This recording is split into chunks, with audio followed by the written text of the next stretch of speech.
নমস্কার বন্ধুরা, পাম্পি কিচেনে সবাইকে নমস্কার বলছি। আমি আজকে এগ ফ্রাইড রাইস বানাবো। এবারে আমি ভাতটা বসাই দিচ্ছি, ভাতের ভিতর তেজপাতা দিয়ে দিচ্ছি, এবারে চাল দিয়ে দিচ্ছি, চাল দিয়ে করে আর একটু করে জল দিয়ে দিচ্ছি। এবারে ভাত হচ্ছে, এবারে আমি একটু গোলাপ জল কেওড়া জল একসাথে দিয়ে দিচ্ছি।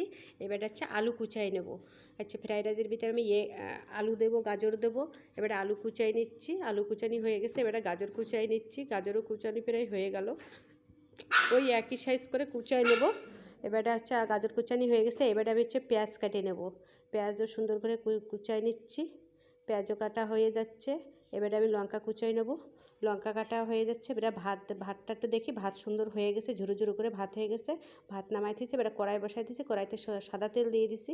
এবারে গাজর, আলু, পেঁয়াজ, লঙ্কা সব একসাথে দিয়ে দিছি। এইবারটা ডিমও দিয়ে দিছি, ডিমও একসাথে নাড়াই চাড়াই। এইবারে আমি ভাতটা ঢেলে দিছি, সুন্দর করে ভাত নাড়াই চাড়াই নিচ্ছি, সুন্দর হয়ে যাচ্ছে।